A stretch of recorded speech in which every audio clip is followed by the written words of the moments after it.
Welcome to EPG Pathshala. I am Dr. Vamshi Krishna Reddy, Assistant Professor of English, Indian Institute of Technology, Tirupati. Today we are going to discuss a module titled as Body in Popular Culture, which is part of Identity and Culture Studies paper. This module is written by Neeraja Sundaram, Assistant Professor of English, Ajim Premji University. I would like to introduce the module. This module is a companion to the module on identity. If you have completed the identity module, you will remember that identity is central idea in culture studies. Identity is the way we make sense of ourselves and others in particular society. This module will consider the body as an important mode of an identity, expression, and performance. The body, or our bodies, within cultural studies is not only seen as a fact of nature, but as a way through which we express, maintain, and communicate our identities. This module will look at the body in four main categories. The section 1 deals with body and identity. The section 2 deals with body image and difference. And subsequently, section 3 discusses body and gender. And section 4 looks at the body as a project. Let us start with body and identity, which is a very important idea in culture studies. The body is understood within culture studies as a site of meaning. This implies that the body is recognized as a being significant for the expression of culture and cultural identity.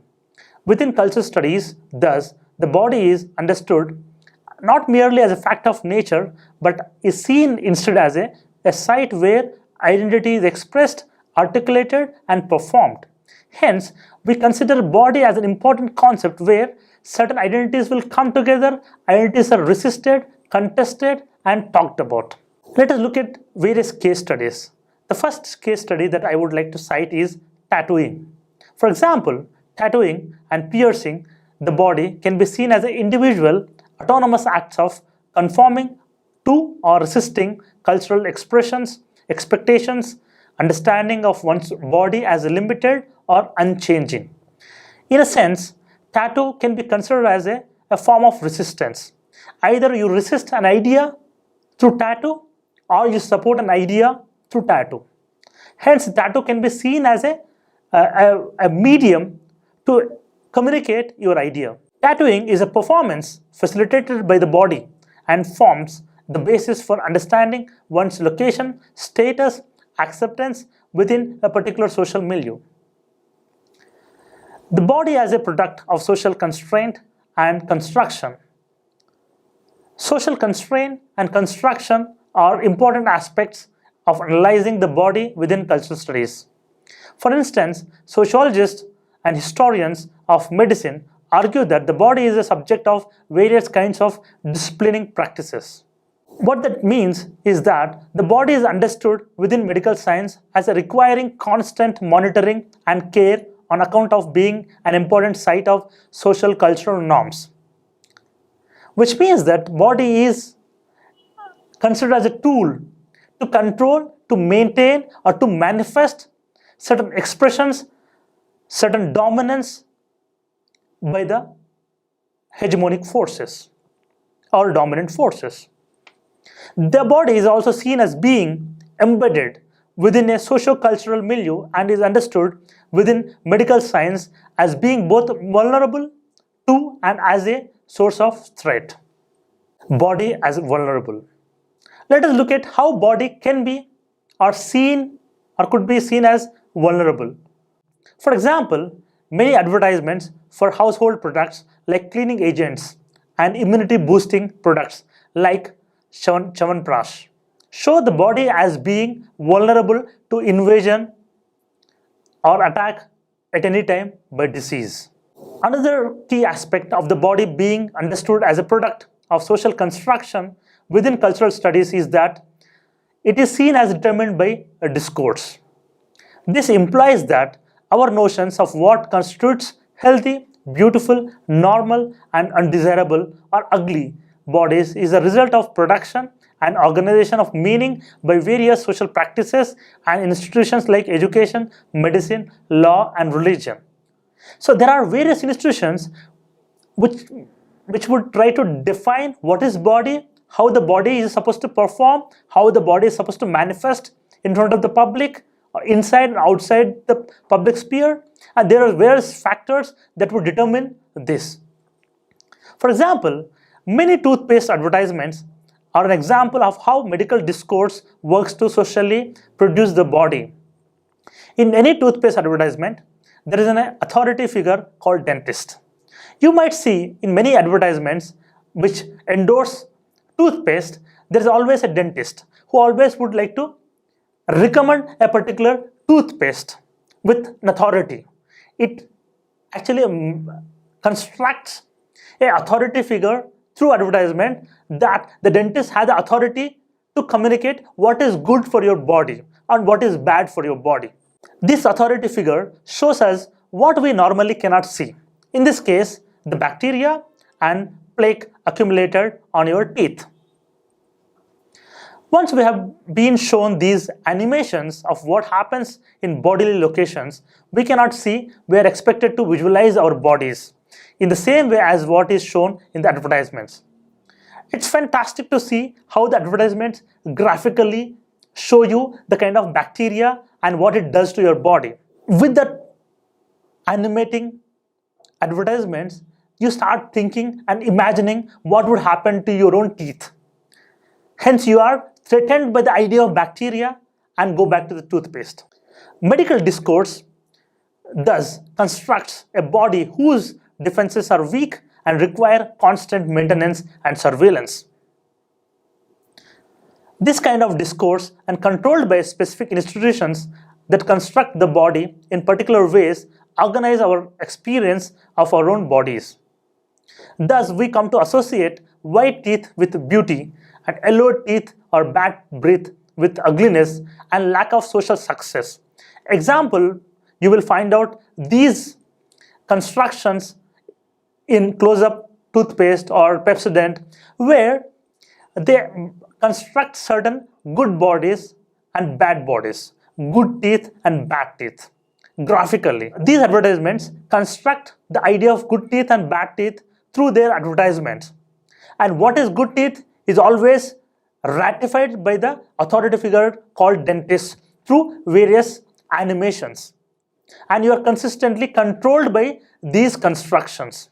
So far, we have looked at the body as a site of expressing particular kinds of identity. We have also looked at how various authority figures like the doctor produce quote-unquote a way of making sense of body. We can now move on to how we all share certain notions about how all our bodies should appear.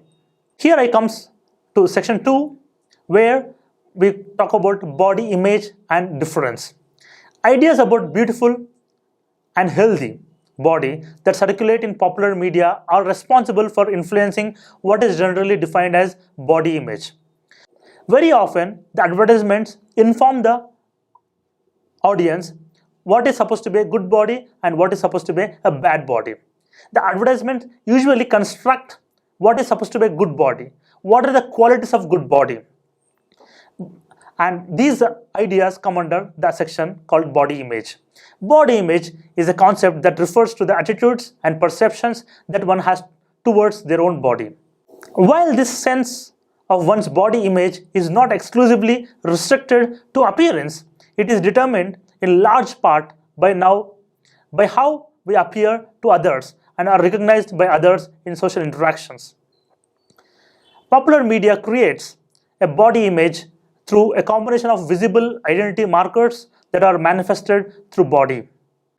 While labor should be expanded in the maintaining of the beautiful quote-unquote and quote-unquote ideal body through the use of particular grooming products, no signs of this labor should be visibly marked on the body. The suggestion here is that unkempt, shabby body should be hidden through habitual labor carried out towards maintaining one's appearance. Hence, the advertisements keep on informing you that you need to behave in a particular fashion. You need to shape your body in a particular fashion that is being informed by the advertisements. It is the advertisement that would eventually construct how you are supposed to look like and what is supposed to be the ideal body or good body, and how do you avoid shabby body. And to look at this particular aspect, the best example would be looking at cosmetic advertisements. One can take this cosmetic advertisement as a case study and look at how body is constructed by these advertisements. While cosmetics advertisements aim at minimizing labor required for caring for the face, it emphasizes and normalizes the work required to make our bodies presentable and acceptable, quote unquote, for social interaction and recognition. Body image is thus responsible for the creation of perceptions about an ideal or perfect body one can aspire for, while fostering attitudes about how differences or deviations from this ideal are undesirable. Hence, any deviations from this perfect body is seen as a body that is as other, that is not desired, that is not acceptable, that is not fair. Those deviated bodies are not supposed to fit into the civilized society. Take a look at different examples of advertisements in the module that is being provided to you. The examples such as products that sell teeth whiteners and anti-dandruff shampoos, for instance, even health drinks. In the case of all these products, the manufacturers are emphasizing what we should all desire as acceptable and unacceptable characteristics. Acceptable characteristics are always listed as fairer complexion, youthfulness, stamina, and confidence. These advertisements are not only selling the product but also a particular way of making sense of our body image. These advertisements will inform us how do you look fair. In a sense, advertisements endorse certain assumptions, certain preconceived notions that one is supposed to look fair, one is supposed to have white teeth in order to be accepted, one is supposed to have a health drink to have a stamina, a particular stamina to perform your identity in the public sphere. In a sense, advertisements construct these artificial perceptions in order to sell their products. And while selling the products, they establish certain notions and rub certain identities, artificial identities, on consumers. The advertisements suggest that our bodies will have a positive impact on others only if we cultivate what they sell as acceptable characteristics. In a sense, it's very interesting. The advertisements not only tell you that how to look good, how to be acceptable, how to be desirable, but also how to be acceptable for others. So whatever the constructions that are manifested through advertisements are not for you, but for others to accept you as a desirable. You need to look fair to impress others. It is others who will eventually like you based on the products that you use. However, these advertisements erase the fact that all bodies do not exist in equal socioeconomic and cultural locations. This is a unique thing about advertisements. Advertisements assume that everyone is equal. The advertisement starts with the perception that everyone is equal, everyone is supposed to achieve that fairer complexion. And it would erase or underestimate or undermine or would not consider various socio-political or socio-economic conditions of consumers. Promoting one body image as done by the media suggests that everyone can aspire to have clean, young, fair and healthy bodies. However, particular locations for the bodies of customers watching these ads, like those in low-income households with poor nutrition, cannot be changed only with the use of cosmetic products. One of the important aspects the body and identity is that the idea of gender in the body politics in the broader concept of cultural studies. This module will also consider gendered representations of this body image, where different ideals are reproduced and circulated in the popular domain that designate men and women in particular ways. Body and gender. Gender as a social category is constructed by various institutions consistently. Just as identity is performed and naturalized through habitual repetition of certain roles and normalized within institutions like the family, gender is also marked on the body in terms of lifestyle, clothing, and physical attributes. Thus, to be seen as a man or woman, we have to express this identity through the way we dress, walk, sit, speak, among other things. In a sense, this popular media or advertisements construct what it means to be a man, what it means to be a woman. And very interestingly, the advertisements also construct and attribute certain qualities to the man and to the woman. And you are supposed to succumb to these pressures and you are supposed to behave with those attributes. Our bodies are one of the most visible signs of gender expression. Here, I would like to give an example. Let us take a case study of a two-wheeler advertisement. Let us take two products. One is Scooty Pep, which is supposed to be for women. The other is Bajaj Avenger, which is supposed to serve for men. For instance, the Scooty Pep advertisement constructs the female body as requiring an easy to navigate means of transport and avoids the idea of strength, power, which is emphasized by the Bajaj Avenger advertisement, where the male customer is said to be able to feel like God. The male body in the Bajaj Avenger advertisement is thus constructed as being physically strong and powerful, both features seen in the vehicle itself. On contrary, the Scooty Pep is always associated with ease, comfort, soft, and feminine. The advertisement constructs and produces certain images that Scooty Pep is meant for women and Bajaj Avenger, being very strong, powerful, feel like God, would endorse a masculinity and which is meant for men. The contrast between all powerful male body and passive female is seen in these advertisements, where the man is seated on Bajaj XCD, performs a stunt that makes a spectacle of physical strength, while the woman is visualized merely as a passive observer. You can see a contradicting visuals that are produced by these advertisements. Scooty Pep represents a meek, feminine vehicle, whereas Bajaj Avenger represents a strong, masculine vehicle where one can perform stunts, one can perform masculinity through the bike. Another case study that I would like to mention here is the maternal body. For instance, the advertisement for LifeCell, the first cord blood stem cell bank in India, features a female body only to establish a universal social role for women. Here, the pregnant female form is devoid of any individual attributes, distinguishing features of a particular model, actress, or even entire body, and is visualized only to draw attention to the life harbored inside the womb. Here, the pregnancy is what becomes a symbolic of female body. The female body is here visualized in its absence and only in the fulfillment of a particular social role of motherhood. Here, the mother's body is made invisible and passive to define the rights and the life of future generations.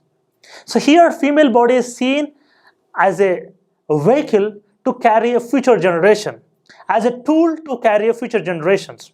Thus, within the popular media, there is not only a certain body image that is constructed, but this image is specific to gender.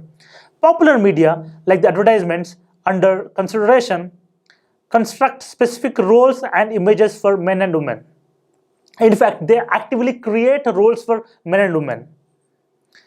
These gender roles, like the woman as a mother, the man as being physically strong and masculine, have an impact on the real-life material conditions of viewers.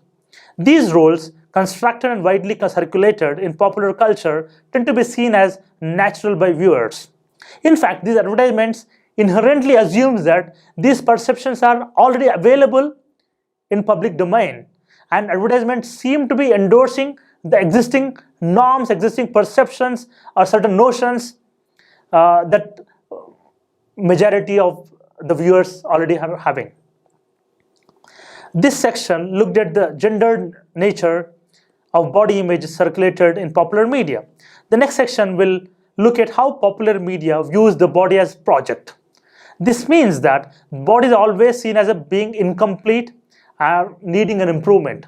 The body is which is incomplete. It has to be completed. And there are certain things that you need to perform to complete the body. The body as a project.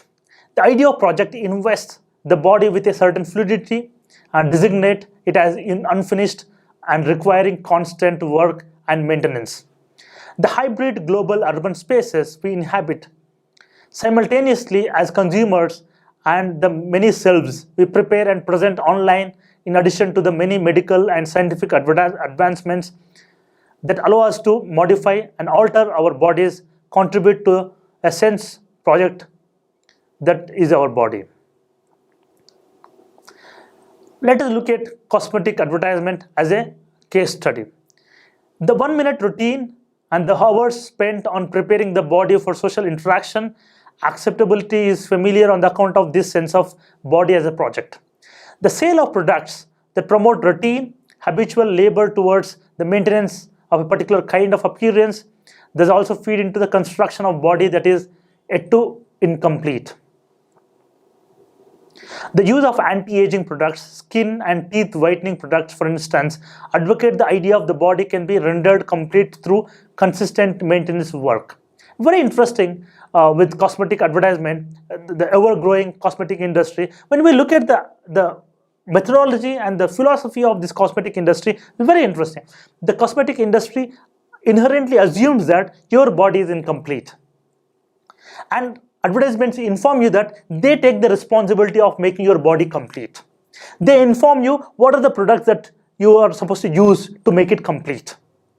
You're supposed to use them and become complete and become socially acceptable in social sphere. The body is thus seen as something that can be constantly edited for our flaws, possessing very fluid boundaries that are consequently also difficult to protect. Another case study, very interesting case study, is weight reduction programs that are quite popular that we see in public sphere and popular media.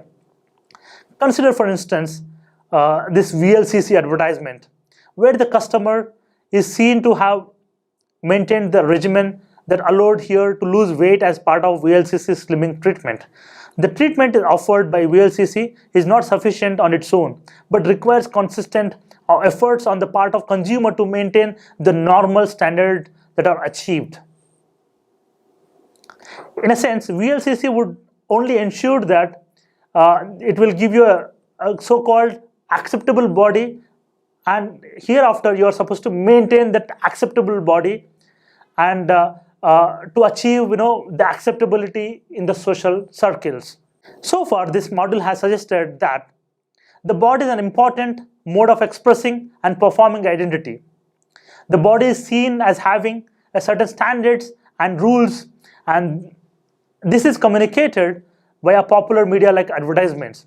These standards are norms about beauty and health. How these advertisements construct and manifest certain ideas of beauty, a body, a feminine, a masculine, and how do they rub on the consumers, and how do they construct these perceptions as a natural things, natural perceptions, natural things to take it forward and follow those advertisements and products. The body is thus made sense through the difference. That is, some bodies are desirable because of certain acceptable traits endorsed by these cultural powers like doctors, actors, celebrities. The body is also one of the most visible markers of gender.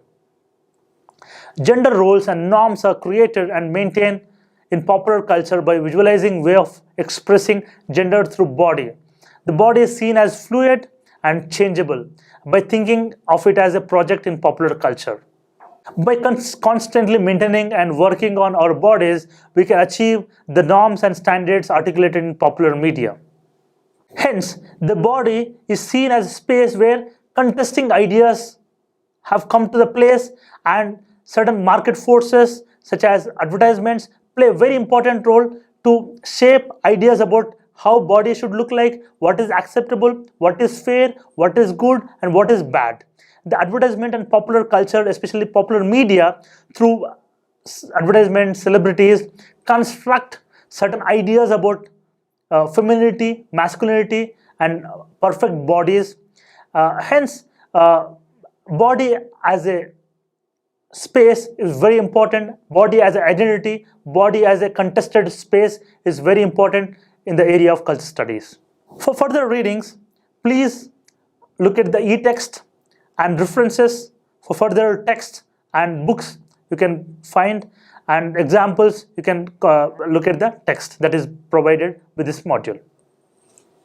Thank you.